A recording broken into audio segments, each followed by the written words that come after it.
What happened in Ceuta and Melilla over the past few days is more than just another migration story. It's a warning not only for Spain, but for all of Europe. Thousands of migrants attempted to enter Spain's North African enclaves in a very short period.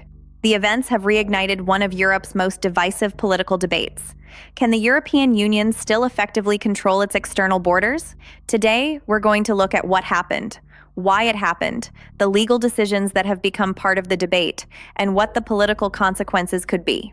The scale of the crossings caught many people by surprise. Spanish authorities faced enormous pressure as large numbers of migrants tried to reach Ceuta and Melilla. Reports indicate that many of those attempting the crossing were young men traveling without authorization, although women, families, and unaccompanied minors were also among those involved.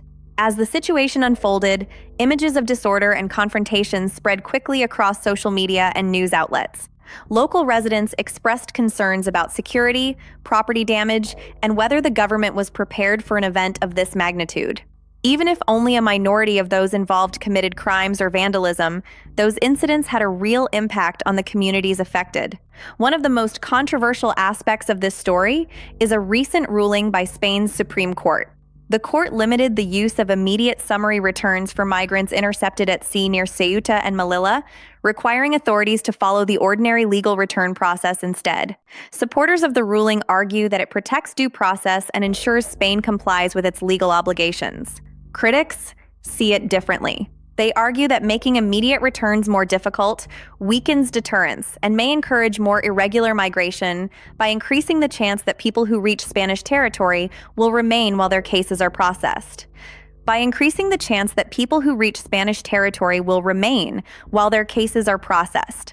Whether that legal decision directly contributed to the latest events is disputed. But there's little doubt it has become a major part of Spain's political debate. The government's response has also come under heavy criticism. Many argue that Spanish authorities were too slow to react, leaving local police and residents to deal with a rapidly developing crisis. One of the basic responsibilities of any government is maintaining public order and securing its borders.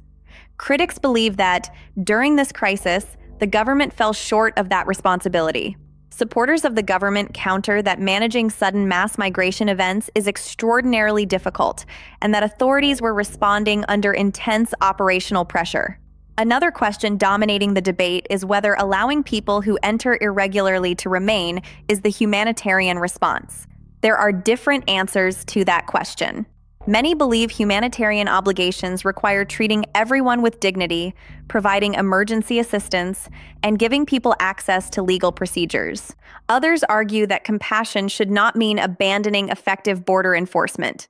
In their view, a sustainable asylum system depends on distinguishing between people who qualify for international protection and those who do not.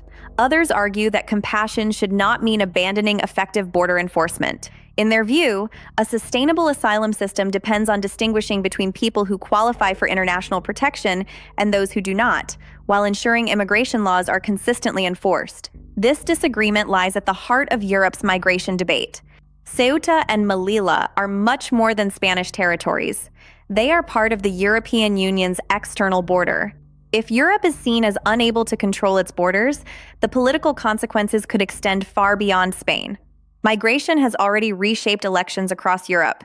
Events like these are likely to intensify calls for stricter border controls, faster return procedures, stronger cooperation with countries of origin and transit, and reforms to asylum policy. Others warn that any reforms must continue to respect human rights and the rule of law. The challenge for Europe is finding a balance between effective border management and legal obligations. Whether you view these events primarily as a border security failure, a humanitarian crisis, or both, one thing is clear. They have become another defining moment in Europe's migration debate. The decisions made in Madrid and Brussels over the coming months could influence migration policy for years to come. What do you think? Should Europe adopt significantly tougher border policies, or should the focus remain on strengthening humanitarian protections while improving migration management?